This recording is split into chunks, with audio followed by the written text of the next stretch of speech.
You're listening to Soundside. I'm Libby Denkman. I can tell you, as a person whose job is to help others understand the news and the world around them, that conveying a point or being understood takes a lot more than just a certain turn of phrase. It involves understanding your audience and the societal norms that shape how we view the world. And when you're trying to help somebody else be understood, that adds a whole other layer of complexity. That's the work of Seattle-based translator Shelley Fairweather-Vega. Fairweather-Vega translates the literature of Central Asia into English, working with writers in Russian and Uzbek. She's responsible for the English edition of Uzbek writer Hamid Ismailov's novel, We Computers. For that work, Fairweather-Vega has been shortlisted for a 2025 National Book Award in the translated literature category. She wrote that in We Computers, she tried to find room in the plot for poetry and room for poetry in the plot. Shelley Fairweather-Vega joins me now for more on her work and We Computers. Shelley, thank you very much for being here, especially being a Seattle-based translator. I'm really excited to get to talk to you about the work and also about the community of translation that we have here in the Puget Sound region. Welcome to the show. Thank you, Libby. It's really nice to be here, and I'm excited to talk with you about all those things, too. So this is a novel, We Computers, by Hamid Ismailov, which is hard to talk about in just a couple of sentences. It is about artificial intelligence. It's about poetry. It's about authorship. There is Sufi mysticism going on in here. But if you had to summarize it just briefly for our audience, what is We Computers about? Sure, it's definitely a complicated novel by design. It's not for the faint of heart, but it's also really fun. The plot of We Computers basically is as follows. It's an Uzbek novel about a French poet who discovers Persian poetry. And the French poet, whose name is Jean Pierce, he's named badly after a real-life French poet, also discovers the personal computer, which takes place in the 1980s. And he immediately starts wondering if this computer can help him understand and analyze poetry, especially Persian poetry, and especially the poetry of Hafez, who's one of the most famous and beloved Persian poets of all time. To help him with this work, he has a real-life Uzbek friend named Hamid Ismail, thinly disguised version of Hamid Ismailov himself, the author of the book. Hamid Ismail's initials, of course, are AI. So this gives you a hint immediately into some of the complexity of the novel. So the French poet and the Uzbek poet work together to talk about Persian poetry.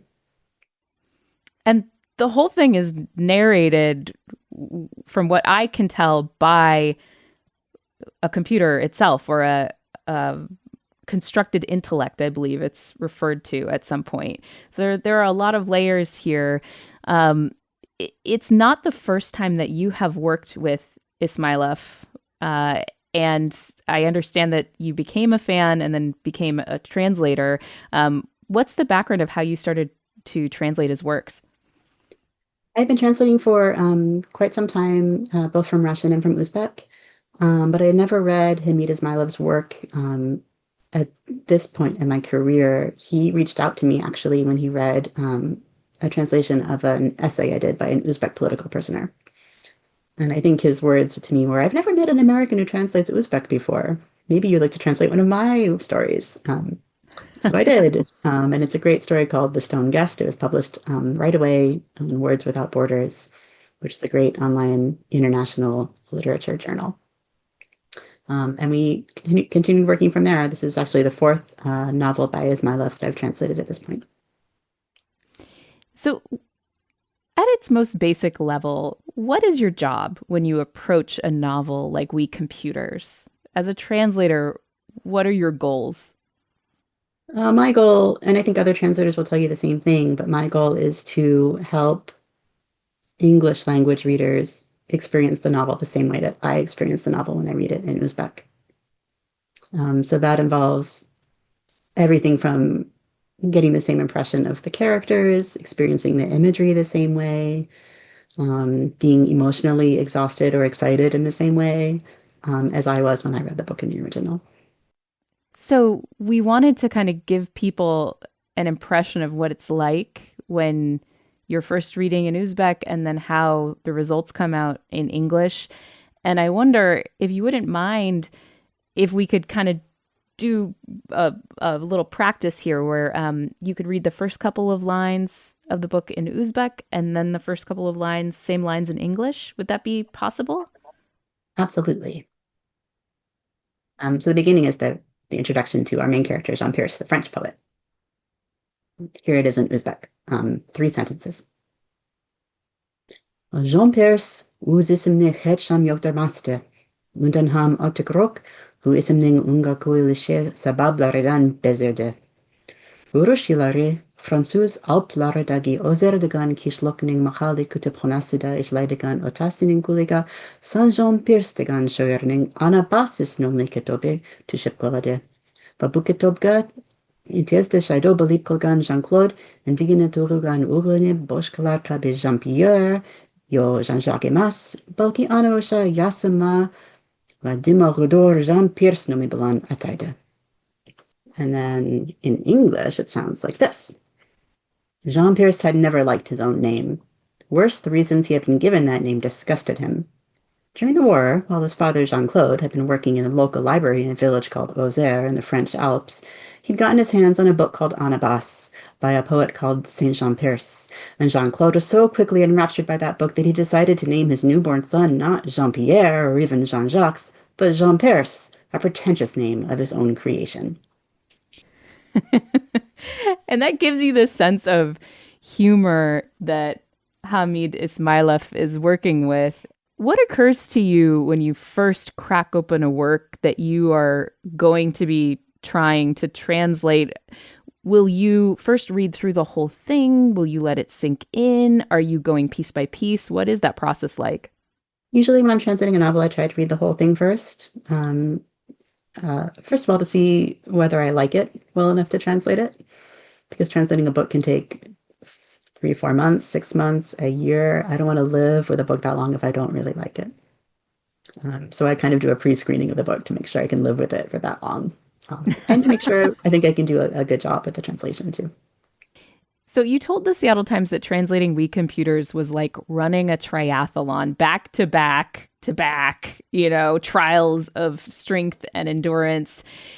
There are many languages in this book. I mean, as you just indicated with that first paragraph, we are talking about a French main character who is being narrated, the story narrated by, a constructed intelligence and AI, we think. He has an Uzbek friend who is kind of introducing him to poetry. And then you start to introduce, 1001 Nights, Scheherazade, Arabian works, the Persian poet Hafez. There were also, I understand, many more instances of French poets in the first version, in the original Uzbek. Were you intimidated when you first picked it up? Like, how do you approach something that has such challenge to it? I was exhilarated mostly. I mean, just the way it's exciting, I imagine, to contemplate running a triathlon. I've never actually run a triathlon, but I think it would be exhilarating if you think you can do it, right? I think it sounds just hard, personally. Maybe you only do it if you think it's, if you think it's going to be fun. I don't know. Yeah, this book was the most difficult thing I've ever translated, just technically, because of all the different languages and different styles. One thing about the book that helped me translate it well, I think, is that because it's a book about books, it's a book about writing, there are clues right in the text, for example, to how to interpret the ghazals of Hafez. To what individual terms are important. According to the narrators of this book, what individual aspects of each poem are important. So that was my guide to how to translate, especially the classical works like the Hafez and the Navai, works by other highly respected poets. The French poetry too. The French poetry in the book is supposed to have been written by Jean-Pierre at certain stages of his life. So we know from the plot what kind of frame of mind he was in, whether he was feeling melancholy. So then I follow those cues to translate it. And then I had a lot of help too. I don't actually speak Persian, so the Persian poetry, I needed to do some research. I needed to look at all the other translations of Hafez. I needed to consult with experts. So I had a lot of help in that kind of last leg of the triathlon.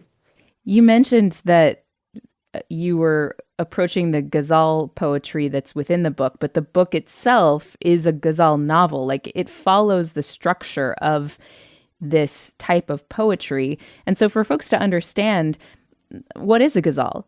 So a ghazal, again, is a very ancient form of poetry. It started off in Arabic and was quickly picked up by Persian and other languages kind of across South and Central Asia and elsewhere in the world too. In this book, at least, a ghazal is always a love song. It's almost always about an impossible love. So the lover and the beloved are separated by some gap that they cannot overcome. And there are rules about the form. So a ghazal is formed of couplets. Um, the end of each couplet ends with the same word or the same sequence of words, or at least the same sound.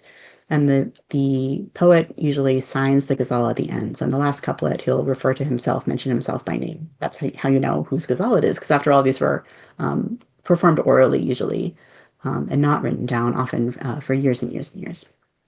Another important thing about the ghazal form, especially for the purpose of this book, is that ghazals have to be easy to memorize, again, because they're recited from memory. And so they have to be beautiful and kind of have a rhythm to them. That rhyme is important for memorizing too. So from my point of view, that was the most important thing to keep in mind when translating the ghazals too. Now, the thing about the couplets, and this is going to be a very long explanation, the couplets in a ghazal are often described as individual pearls on a string. So each one is individually beautiful, and together they make a beautiful whole. But you can take those pearls off the string and restring them in any order you want, and it would be just as beautiful, but in a different way. You can take away a few pearls, add a few more. And the same thing happened with ghazals. When they were recited and kind of replicated over time orally, verses dropped away, new verses were added, the order changed.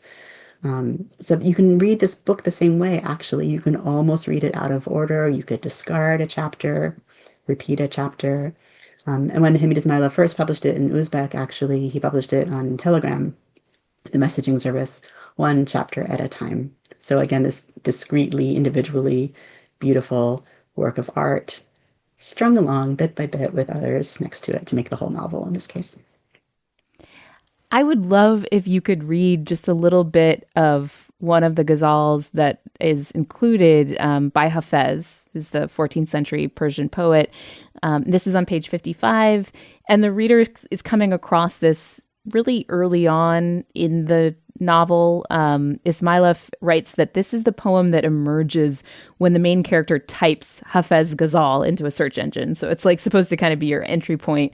Could you read some of it in the original and then when you translated it? And we should say it's the original Uzbek, right? That you're reading it. The That's not a simple question. Yeah. So the French poet asks his search engine for a Persian ghazal. It comes up with something in Persian, which he can't read. So then he asks his computer to transliterate it into his own alphabet.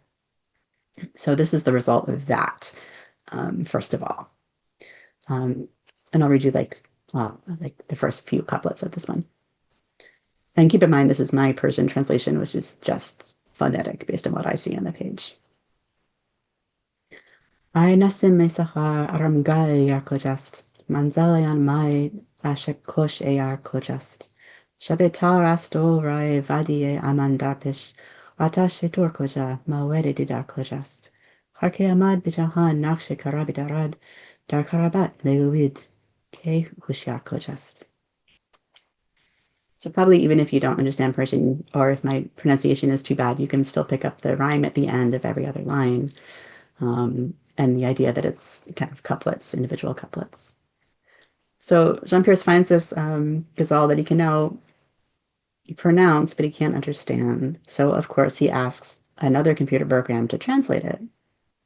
The computer narrators of this book are offended by this act because they would like to be in charge of everything, but he sends this ghazal to some inferior computer program, doesn't ask their artificial intelligence about the translation.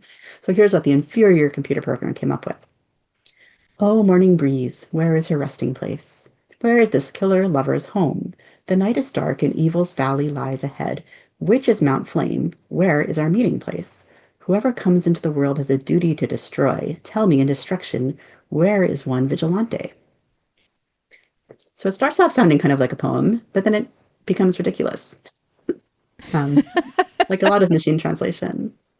Um, Fortunately, later in the book, we computers, the computer narrators, get to produce their own good translation into English of the same poem. So readers aren't stuck with like that awkward machine translation. How did you? Yeah, like I just before we get to the good translation, when you're reading this and there's like a meta commentary basically because the computers are criticizing inferior computers. I Hmm. mean, are, first of all, it's a commentary on translation work and the difficulty of it. So you must have been like kind of Absolutely. smug. Are you just going like, wow, this was like written for me? Yeah, it's such a treat to be able to translate about translation. I think I've been referring to this book as a translator's translation. I mean, it's really about us and the work we do, as well as, yes, AI and the nature of authorship and things like this, but it's about the nature of translatorship as well. Okay, let's hear the good version. Here's what we came up with for the good version. Spring breeze, where does my love sleep? Where? She's sly. Where might my love make her lair? It's dark, and the whole vast desert lies ahead. Might we meet where Atashi rises in the air? We all arrive drunk when we come to this world. Where are the sober in this tavern, the aware? They who read signs can sense the good news, but how to confide secrets lurking everywhere? So here we have something that still has that rhyme in the couplets, but each line makes sense. And I hope it has some kind of emotional resonance to it as well that you just can't get with a bad translation program. And it reinforces my feeling that every Hafez is either about your love, how great Hafez is, or something about delicious wine, or all three of those things. Yeah, these are all very important themes. Yeah. Incredibly important themes. Um, so the book places this type, the ghazal poetry, um, uh, against questions about artificial intelligence. We talked about the translation and like the way that language maybe needs a human touch in order to really resonate with us. But is that even true anymore now that we have these large language models that spit out convincing writing? But it was all written before ChatGPT was generally available to the public. I don't even know if ChatGPT existed at all, even as a development project at the time. I mean, how do you think it speaks to our moment right now when we are surrounded by AI generated writing now? Yeah, it's really an amazing trick of luck that Ismailov managed to get his book published in English. We're still kind of at the height of this debate and discussion over AI tools like ChatGPT, large language models. You're right, he wrote the book and published it in Uzbek a couple years before um, a tool like ChatGPT was really known or being used. Um, so he was ahead of his time a little bit, and the English version happens to come out right on time, really. And I was afraid actually when I was translating it and while we were going through editing that the discussion on AI would be over by the time the book came out. But fortunately or unfortunately, we're still talking about AI, still debating it. So the book is timely. I don't think, especially because I'm a translator and because I work with translators and I love translators, I am positive that no large language model can translate the way a translator translates, or write the way a writer writes, for that matter. Whether you're writing prose or poetry, or marketing materials or a business report, it doesn't matter. I think writing is human communication. Humans are the best ones at doing that because humans have, the lived experiences, the emotions, the desire to communicate with other human beings. And a computer doesn't care if it communicates with you or not. It just wants you to keep using it, right? That's the motivation behind a chatbot, behind an AI tool, is to be used, not to be understood, not to be sympathized with, not to understand you. ChatGPT doesn't And care I would about add you. also not to challenge you. It doesn't want to empathize with you, but it also doesn't want to challenge you because, again, it is just trying to get you Yeah, to continue to use it. Um, it's like a yeah, people pleasing absolutely. autocomplete, is what I think of it as. Yeah, that's a very good description. Yeah. But your human translator will never fill that role for you. Your human translator will continue to challenge you. I'm talking with human translator, Seattle based Shelley Fairweather-Vega. She's been shortlisted for a 2025 National Book Award for her work translating Hamid Ismailov's novel, We Computers. Just a little bit more about you, Shelley. How did you come to this work? And how many languages do you speak? I speak English really well. I speak Russian pretty well. My knowledge of Uzbek actually is mostly a reading knowledge. It's more, I learned it in graduate school at the University of Washington. They were giving out grant money to study Uzbek at that time. So I took it and funded my master's degree with Uzbek money. At that time, I was already translating from Russian as part of different jobs I had had, um, and then also as a freelancer, kind of on the side.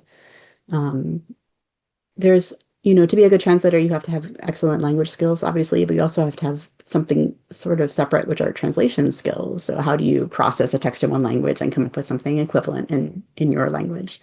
And that's almost aside from knowing the languages. It's like a secondary skill you have to have. So I was, I was pretty skilled at translating from Russian into English. So by the time I used Uzbek, it's the same set of skills to translate from Uzbek into English as well. So I was translating for years for government agencies, for businesses, journalism, marketing, and eventually got into fiction and poetry. It strikes me that you have to be able to really understand what you're reading and get the jokes, get the nuance, get when something is, for example, intentionally poorly worded, things that a typical speaker who, is like a Russian as a second language speaker and Uzbek as a second language speaker would probably miss out on. And then you also have to be able to process that into something that's beautiful on the other side, which is totally different than like straight interpretation. Um, do you think that to be a good translator, you also have to be a good writer? I think so, definitely. Yeah. A good writer and a good reader. Because just like you said, you do have to be able to read the text you're starting with closely, pick up the nuances, figure out what the author is trying to say behind the words, between the words, and convey all of that as well as you can in the new language, which is where the writing skills come in. So you have to be a great reader and a great writer. How much do you talk to when you're working with a living writer like Hamid Ismailov? Do you talk to him throughout the process? Do you ask questions ever? Yeah, I do. I always have questions, and Ismailov is a great author to translate because he always has answers to the questions. He's very generous with his time. He's happy to be translated, like every author I've worked with. It's very flattering to have someone want to bring your work into a new language. One thing I really had to ask him about for We Computers was the humor, especially the dirty jokes. Um, there are some Sufis doing things in this book that made me blush. Um, but I had to be sure that they were really doing the things I thought they were doing because how embarrassing would it be to translate, a sex scene or a bad joke incorrectly, right? So I had to ask Hamid Ismailov about these things. Um, and he laughed at my discomfort, and then he very graciously gave me the answers I needed. So it was a great experience. So there is, I understand, a really active and thriving community of translators in the Pacific Northwest. I've had the opportunity to speak with a well known translator of Zen Buddhist texts who lives in Port Townsend in the past. But I haven't spoken to a lot of translators in my time as a talk show host here in Seattle. Can you talk to me about why do you think there's such a strong strain of translator work going on here? And why aren't they talking to you? That's the real I question. know. Yeah. Well, I think it's me. I think I'm the problem, really. No, that's okay. Yeah, we have one of the things I'm proudest about doing in my career recently is we have a club of literary translators here called the Northwest Literary Translators. We're part of NOTICE, which is the professional organization for translators and interpreters in the Pacific Northwest. At Northwest Literary Translators, we meet every month downtown at Folio in Pike Place Market for a guest speaker or a panel discussion or a presentation or a reading or a workshop.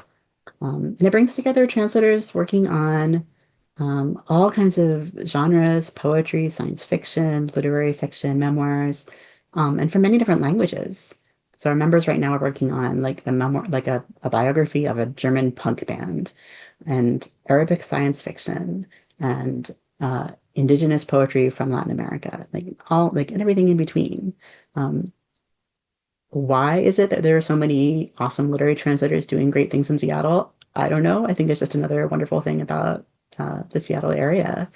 So much diversity here of people and their interests. So our club of translators loves to get together, compare our work, talk about our experiences. So it's really kind of a peer support and peer education network, as well as a writing club. I know we talked a little bit about the fact that authors really like it and are flattered by the fact that, you know, you are bringing their work to a new audience, and especially to an English-speaking audience, which is a pretty broad swath of people across the globe. But why do you love to do this work? Um, it feels like important work. It feels like important work to me. Um, it's true that, hardly anybody reads Uzbek, but there are a lot of people who write in Uzbek and only in Uzbek. So how is the rest of the world going to see their genius, understand their experiences, hear their stories, if there aren't translators willing to translate it? So it feels like important work to me. It's also creative work. It's very satisfying to come up with the perfect turn of phrase, the perfect imagery in a new language. Yeah, I guess those are the two things I would say. Is the challenge also enjoyable for you, especially when you tackle something like We Computers? Definitely. Yeah, I love the challenge. It's a language puzzle. Some people do crosswords. Um, I do translation. Shelley Fairweather-Vega is a translator whose work on the novel We Computers was shortlisted for a National Book Award. Shelley, congratulations, first of all. It's a really big deal, and it's really cool that you're right here in our own backyard. Shelley, thank you very much for sitting down with me. It's been a pleasure. Thank you, Libby. Thanks for listening to Soundside. And hey, this show is only possible because listeners support us.